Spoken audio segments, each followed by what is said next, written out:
Иногда обычное интервью может мгновенно уничтожить карьеру актера.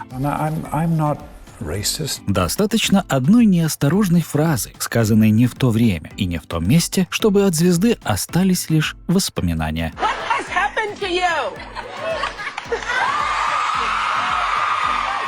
Отличным примером послужит Чарли Шин, человек, чья карьера всегда балансировала между скандалами и яркими ролями. Успех сериала «2,5 человека» сделал его самым высокооплачиваемым актером на телевидении, а за роли в «Горячих головах 2» он получил $4 миллиона.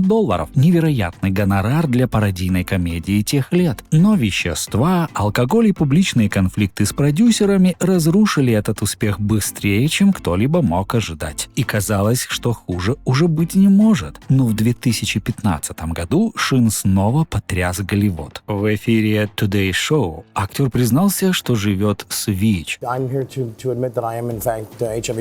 Казалось бы, он сделал смелый шаг. Заговорил о болезни, о которой в медийной среде обычно молчат. Но публика отреагировала неоднозначно. Его обвинили в том, что он скрывал диагноз больше 4 лет и тем самым подвергал риску своих партнеров. On any occasion since your diagnosis? Yes. В СМИ всплывали истории о том, что он продолжал вести беспорядочную жизнь и при этом не всегда предупреждал о своем недуге. Ситуацию усугубило и то, что Шин говорил об этом с удивительным спокойствием, словно речь шла о чем-то обыденном. Для одних это выглядело проявлением силы духа, для других – безразличием к жизням окружающих. Масло в огонь подлило и его признание о том, что он платил огромные суммы людям, грозившимся раскрыть его диагноз. I've paid those people. Эта исповедь стала для Шина точкой невозврата. Одни увидели в нем уязвимого человека, другие окончательно списали его как безответственного и самовлюбленного. Голливуд же сделал свои выводы. Предложения перестали поступать, и от статуса суперзвезды не осталось и следа. Достаточно вспомнить. В 2013 году он снялся сразу в 2 комедиях. «Мачете убивает», где получил $6,5 миллиона, и «Очень страшное кино 5», за которое ему заплатили $5,5 миллиона. Немногие актеры этого жанра могли похвастаться подобными гонорарами, но после заявления в 2015-м он просто исчез из большого кино и оказался на обочине Голливуда. История тяжелая, но в ней есть урок. Известность — это не только слава и деньги, но и ответственность за то, что ты говоришь и делаешь.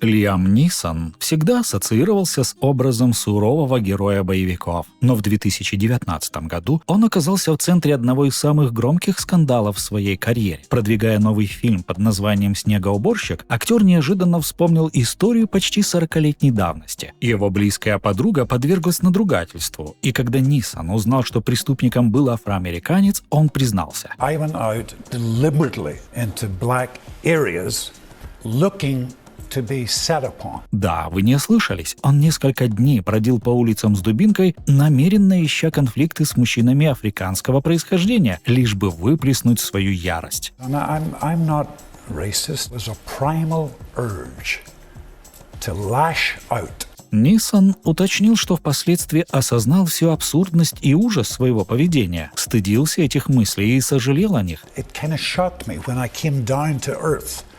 After having these horrible feelings. Но откровение прозвучало настолько жестко, что вызвало шквал критики, особенно в американских социальных сетях. Многие обвинили его в расизме, и репутация актера сильно пошатнулась. В то же время часть общества, включая звезд вроде Тревора Ноя и Вупи Голдберг, встали на его защиту, отмечая его смелость и честность в признании.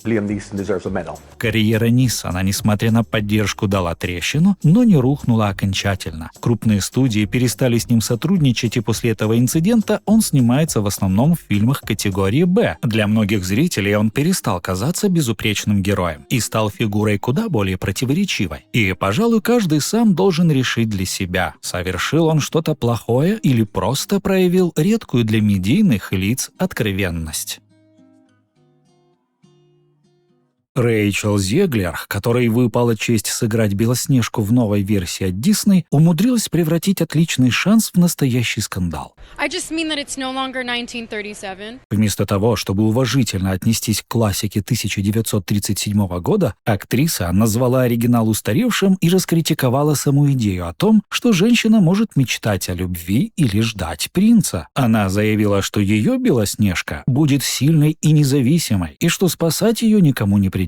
She's not going to be dreaming about true love. She's dreaming about becoming the leader she knows she can be. Звучит современно, но поклонники оригинального мультфильма восприняли это как оскорбление любимой сказки. В итоге вокруг фильма разгорелся огромный скандал, а Зиглер оказалась под шквалом критики и негатива. Ирония в том, что роль, которая должна была сделать ее суперзвездой, фактически поставила крест на ее карьере, которая даже не успела начаться.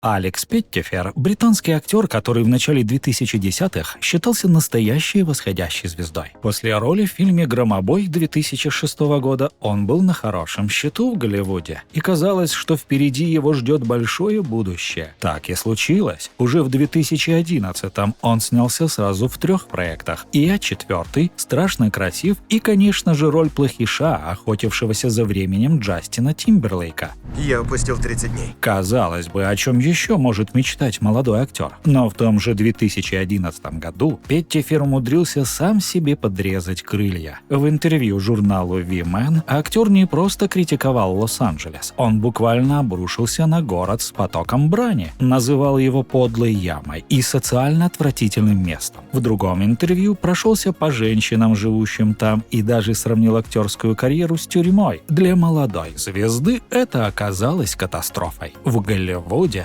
такие вещи не прощают. А если учесть, что за Петтифером уже тянулась репутация человека сложного в работе, то результат был предсказуем. Крупные студии начали обходить его стороной, а перспективные проекты доставались другим актерам. Ему повезло, что контракт на роль в фильме «Супер Майк» был подписан еще до всех этих скандалов. Именно этот фильм стал последним его крупным проектом. Вдумайтесь, студии настолько не взлюбили его, что следующую роль в большом фильме он получил лишь спустя 13 лет. И то эпизодическую, да и только потому, что его протолкнул Гай Ричи. Эта история – отличный пример того, что иногда, если тебе что-то не нравится, лучше просто промолчать, ведь длинный язык может стоить в прямом смысле всего. 2005 год стал самым провальным в карьере Тома Круза. Все началось с его странного интервью на шоу Опры Уинфри, то самое, где он прыгал на диване, демонстрируя любовь к Кэти Холмс.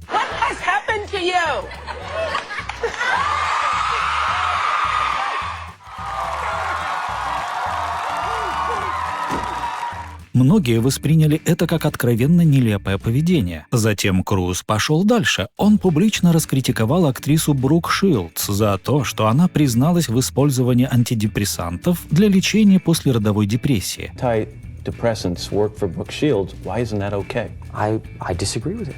И на этом не остановился. В интервью на Today Show с Мэттом Лауэром актер решил высказать свои взгляды на психиатрию и назвал ее лженаукой. Psychiatry is a pseudoscience. Его уверенный, даже покровительственный тон выглядел крайне неприятно и вызвал шквал критики. Последствия оказались тяжелыми. В 2006 году студия Paramount Pictures, с которой Круз сотрудничал 14 лет и вместе с которой выпускал франшизу «Миссия невыполнима», расторгла контракт. Глава студии прямо заявил, что эксцентричное поведение актера и его публичные высказывания нанесли ущерб репутации и бизнесу компании. Стивен Спилберг, работавший с Крузом над «Войной миров», публично осудил его поведение и дистанцировался от него. В какой-то момент казалось, что карьера Тома близка к краху. Вернулся Круз только в 2008 году в фильмах «Операция Валькирия» и «Солдаты неудачи», которые помогли восстановить репутацию и вернуть его статус суперзвезды, а Paramount снова начала с ним работать. Но 2005 навсегда остался примером того, как даже один из самых кассовых актеров в истории кино может потерять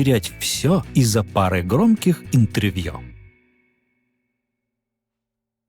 Кэтрин Хейгл когда-то считалась одной из самых перспективных актрис Голливуда. После успеха «Анатомии страсти» и комедии «Немножко беременна» казалось, что дорога к карьере звезды первой величины открыта, но в 2008 году она сама себе устроила ловушку, и сегодня ее помнят разве что любители кино начала 2000-х, и то далеко не все. В интервью Vanity Fair Хейгл неожиданно раскритиковала фильм «Немножко беременна», в котором только что снялась. Она назвала его слегка сексистским и заявила, что женские персонажи там показаны скучными и безвольными. Учитывая, что именно эта роль открыла ей двери в большое кино, ее слова прозвучали как плевок в лицо Джаду Апатоу и Сету Рогену. Последние позже признавались, что были в полном недоумении. Зачем актриса поливала грязью проект, который сделал ее звездой? А потом случился новый скандал. В 2008 году Хейгл добровольно сняла свою кандидатуру с Эмми, заявив, что сценарий «Анатомии страсти» недостоин внимания. Это прозвучало как прямое оскорбление сценаристов и Шонды Раймс, создательницы сериала. Раймс позже в интервью Опре сказала: «Когда люди показывают, кто они есть на самом деле, им стоит верить». When people say who they are, believe them. Ситуацию усугубило то, что уже через год Хейгл сыграла главную роль в «Голой правде», фильме, который критики назвали куда более сексистским, чем «Немножко беременна». На фоне прошлых скандалов актрису начали обвинять еще и в лицемерии. Хейгл доработала проекты, которые были оговорены еще до всех этих историй, но после них значимых ролей и интересных предложений она больше не получала. Так за Хейгл закрепилась репутация трудной актрисы, с которой никто не хочет работать. Даже ее слова в свою защиту звучали как оправдание, а не как объяснение. That you're very rude. I don't have to think about it. I'm not a rude person. I'm not an unkind or mean person. Слухи о том, что она ведет себя требовательно и конфликтно на съемочной площадке, только подливали масло в огонь. Со временем Хейгл призналась, что пожалела обо всех интервью и своем поведении во время звездной болезни, и даже ходила к психотерапевту, чтобы справиться со стрессом, который она заработала из-за своей репутации.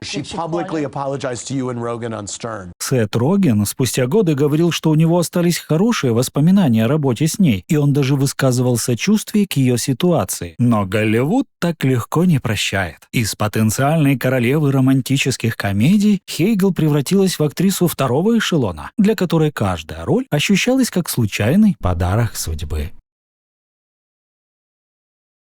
Меган Фокс в середине 2000-х считалась одной из самых ярких молодых звезд Голливуда. После «Трансформеров» ее называли новым секс-символом, и казалось, что впереди ее ждет карьера на уровне Анджелины Джоли. Но всего одно интервью поставило крест на всех этих ожиданиях. В разговоре с британским журналом Wonderland актриса негативно описывала съемочный процесс у Майкла Бэя и сравнила режиссера с Гитлером.